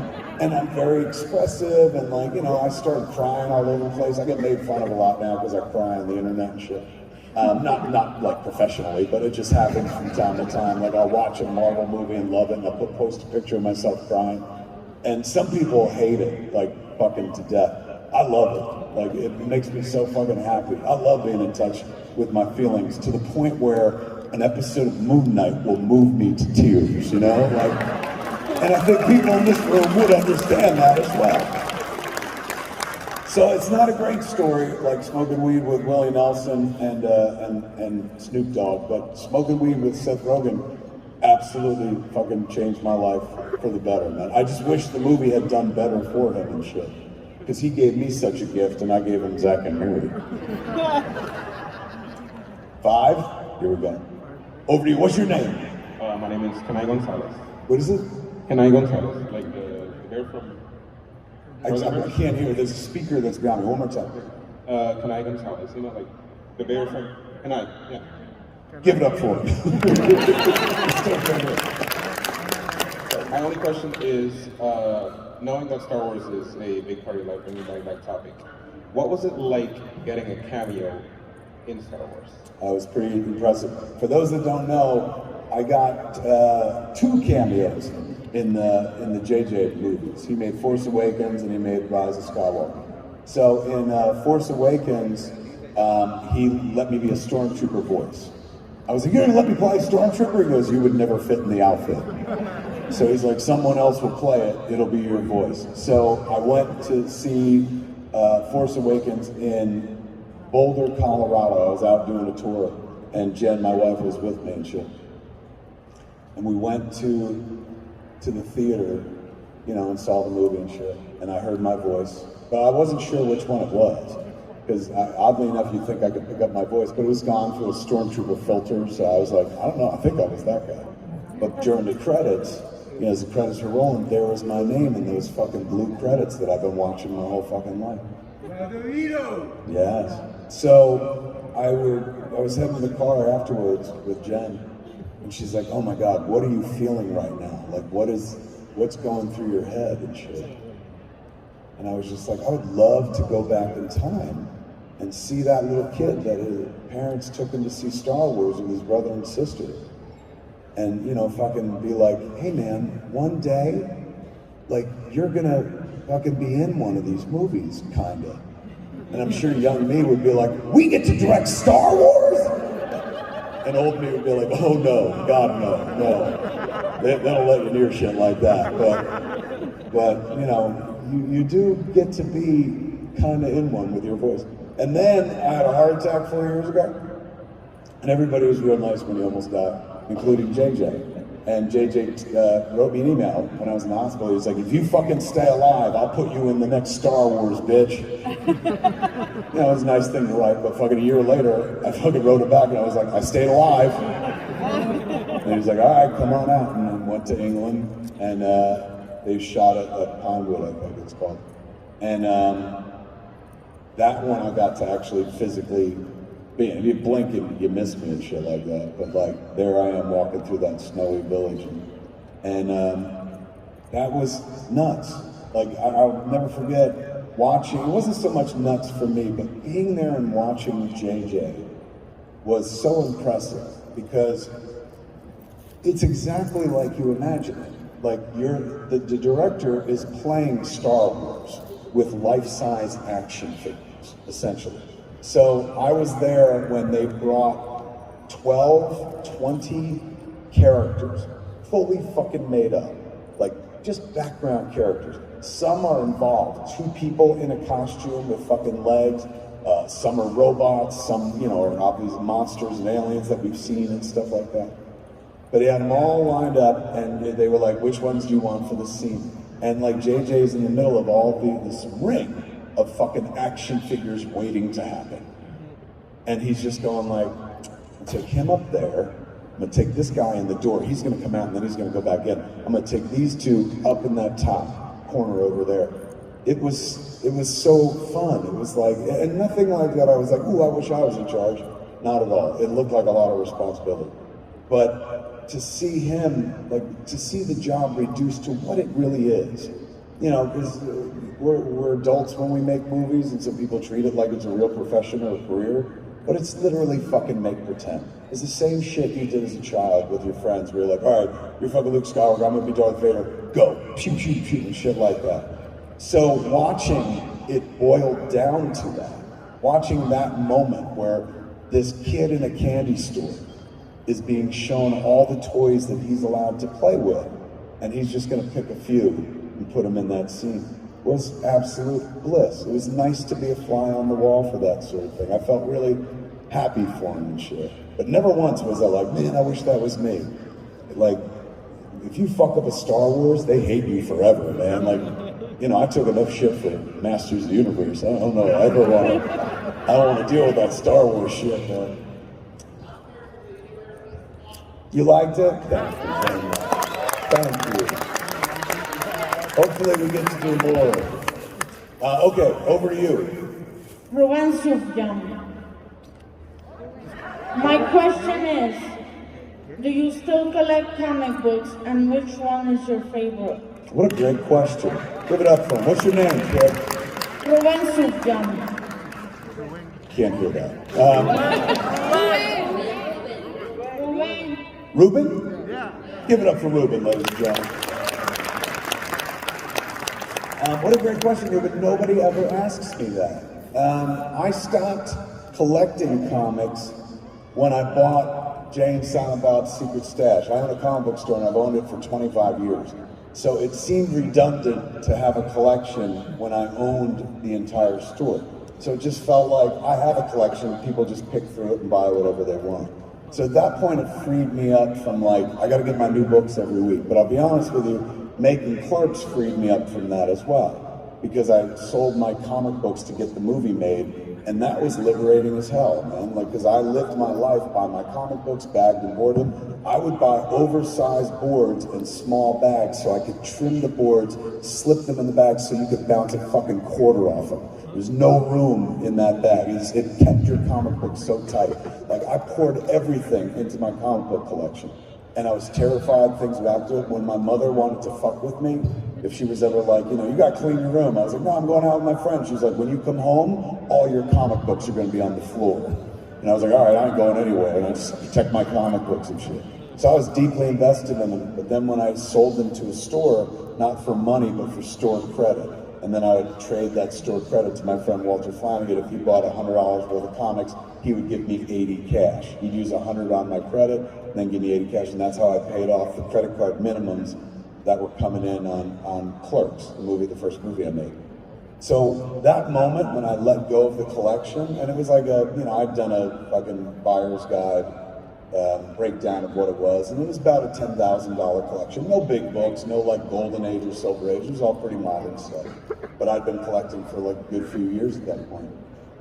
Once I let it go, there was this freedom that I hadn't known in years. Suddenly I could leave the house and it wouldn't matter. Like when we had a flood, I don't know if you guys are familiar with bad weather, but in New Jersey, we had a nor'easter back in like 1992, and you know, in my town, we lived at below sea level. Highlands, my hometown, is literally below sea level. So we would get water in the streets during high tide and shit, but we never had like water come over the bulkhead. And me and Jason Mewes, the guy who plays Jay in the movies, we owned 2 cars together, 2 Volkswagens. One that we drove, one he was fixing up that we were gonna sell. And he calls me that night before the flood happened. And he's like, they're saying that the town's gonna flood. And I was like, yeah, but my driveway never floods. He goes, shouldn't we move the cars uptown? And I was like, you're out of your fucking mind, man. They're gonna stay right in my garage. I don't trust you driving those cars in this weather and shit. Woke up the next morning, didn't wake up. My mother comes into my room, wakes me, shakes me, and she's like, get up. If you want to save your comic books, you better get up right now. I didn't know what the fuck she was talking about. So I stumbled out of bed, I put my foot on the floor, and the rug was higher than it normally was. Normally it was close to the floor. The rug was bubbled up because there was all this water under it, and I stepped on it and the water enveloped my foot. And then I looked out my window and I saw that we were in a flood zone for the first time in my life. And that flood water was coming to my fucking comic books. And the first thing I did was take all my comic books and fucking pile them into this big comforter on my bed, open the attic and fucking hurl them up there and shit. While my parents were like, your cars, they're underwater. I was like, fuck the cars, my comics. And Jay Mewes was like, yeah, good plan, leaving the cars in your driveway and shit. And then it turned out to be a good plan. Because at the end of the day, FEMA, the Federal Emergency Management Agency, came through our town. So the town was decimated. It wasn't as bad as it was years later with Hurricane Sandy that destroyed the New Jersey shore. But this was the 92 nor'easter. So FEMA came through and we didn't have power and all the houses were fucking flooded and shit. And you know, you give them like, this is what I lost this, I lost a car, and they try to reimburse you to get you going. I'm sure some people have experience with that here. So me and Jay's like, we gotta go and we gotta file for our cars. And I was like, why? And he's like, they're $200 cars, like, and they're both dead, they're full of water, like, they're not gonna give us any money. He's like, we should apply. And so we went and waited in line at the borough hall and shit, and filled in the application. And like, it's me and this kid who's 4 years younger than me. And so if I'm 22, that means Jason's 18. And so we come up with our applications for FEMA for our 2 Volkswagens that were destroyed in the flood. And the lady who's at the desk, she's looking at the application, she looks at us and she's like, "Are you brothers?" And we were like, "No." And she's looking at the application, she looks at us and she goes, "Are you married?" And I was like, "No, we just own communal property." And so she's like, "Okay." And she's like, "Well, I don't know how much we can get you for the cars, but we'll definitely file the paperwork and let you know." And I never thought we'd hear from them again. And then fucking they sent us a check for $4,000 that Jason was like, "Half of that's mine." And I was like, "Absolutely." My half went into making Clerks. So the fucking flood that took my cars and shit wound up paying for the house, paying for the movie. The house got decimated, but I was able to save my comics, and those comics I then sold to a comic book store, and they paid for the movie as well. Everything kind of ties together. But you didn't ask that. You asked, do I still read comic books? I don't, but I write them. The thing is, and this is not an excuse, but I read comics at a time when, I'm not going to call it the golden age of comics, but there was an era where they were making stories that I was deeply involved in. And then they changed, as the comic book companies do from time to time. They reboot their entire universe. DC had the New 52, Marvel has rebooted a number of fucking times. And you know, it's not like they negate all those old stories that I loved, but they're not following my continuity anymore. Now they're just telling different stories. And I appreciate that, and I'm glad that goes on, particularly for, you know, young up-and-coming comic book fans who are like, "I didn't read all the old shit that you used to read instead." But the stories that I care about, and the storylines and the continuity that was my religion is gone. It's just one of many continuities out there. And it's not a sad thing. It's like, you know, we've now seen pop culture like take over comic books. Now there are TV shows and movies and shit like that. Video games to continue some of the classic stories that I've loved, or to repurpose them instead. But it's just not the same. Like, I'm in a different place in my life than when I was reading those books. And when I say a different place, I don't mean like I was a kid when I read those comic books. I was reading those comic books up to the age of like 32 years old. But the stories that they're telling are for a new generation, not for me. And I love a superhero story. This is my favorite kind of story in the fucking world, man. Because, you know, maybe it's because I was raised Catholic and so there's a biblical moral edge to these stories. But I love them because they're very simple and very beautiful, because they tell the same story over and over and over and over again. Very simple story. Every comic book story is this. Worst thing in the world is fucking happening, and everybody's running from it, except one person, dressed very colorfully, heading right toward it. Like, I will be a sucker for that story for the rest of my life. And now they do it cinematically. When I was a kid, I had to read comics because they weren't making comic book movies with comic book superheroes instead. Now they do, and those stories are just as good, if not better, than some of the shit I used to read in print. So it's a golden age again for storytelling, but the medium has changed for me. That being said, I'm writing comics more than I've ever been writing them before. We launched a comic book imprint with Dark Horse in the fall called Secret Stash Press.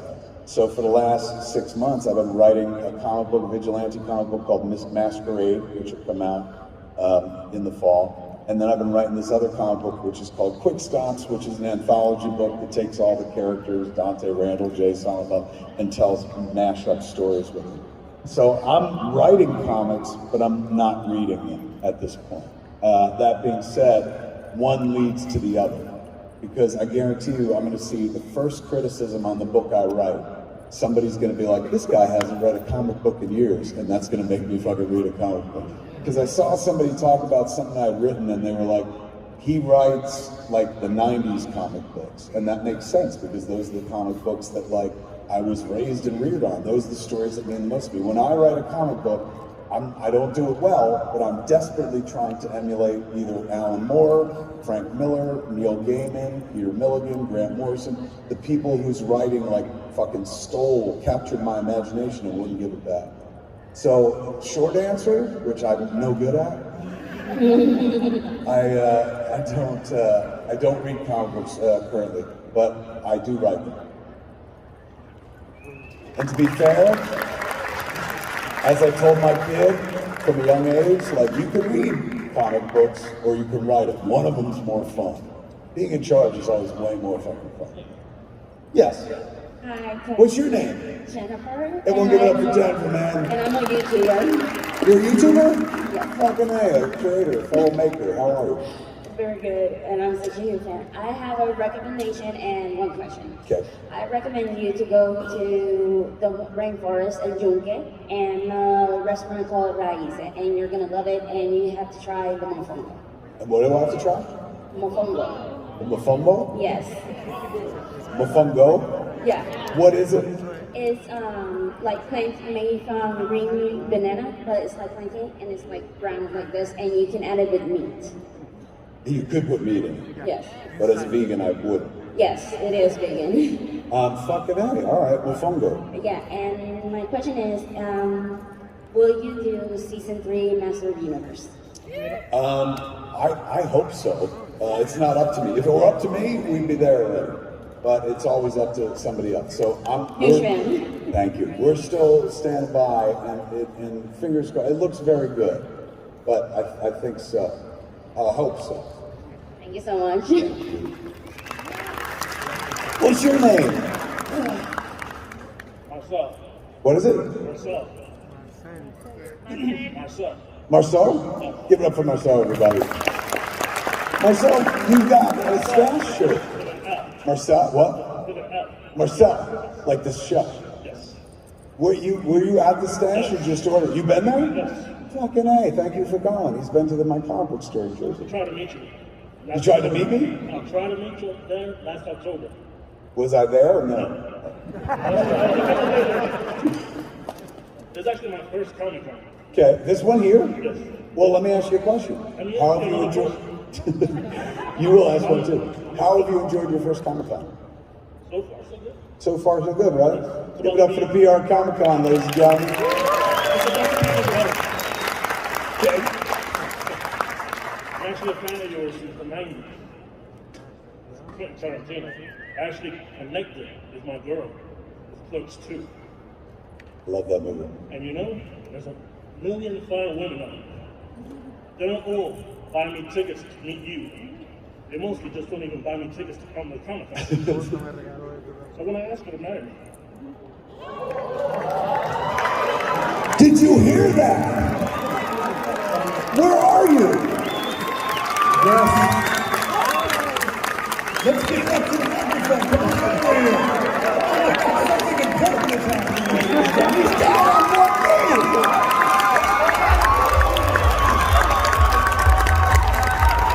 She said yes.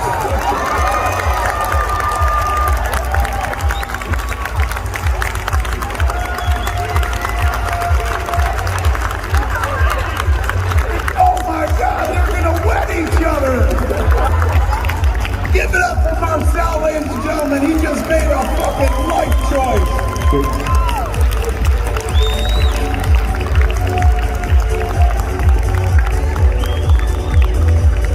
You rock, my friend.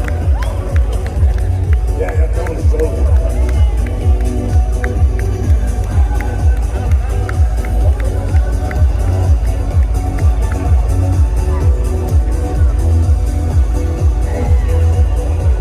Give it up for the happy couple, kids.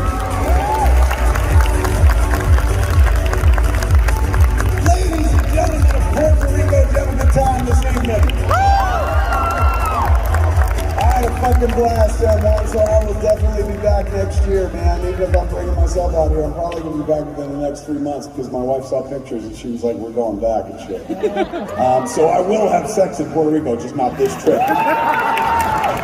I thank you all for being here, ladies and gentlemen. I thank you all for being passionate about the art that we all love so much, the world of the graphic arts, comic books, comic book culture. There are a lot of people out there who, when you tell them, like, I'm going to a Comic Con, they're like, what? And they've never been to one, like Marcel today. And then you come, and it changes everything. Like, to the point where this guy's marrying somebody after a Comic Con, man. So thank you for coming out to see me. Thank you to the good folks at the PR Comic Con for bringing me out here. Don't forget, this fall, Clerks 3 is coming, and I'll tell you what, This time we're bringing the movie to Puerto Rico to show it, man. Let's do it. I love you all, ladies and gentlemen. Have a great fucking night. Enjoy your week. Mira, vamos a ver Kevin Smith. Bien importante, el con sigue y si aún no has comprado tu foro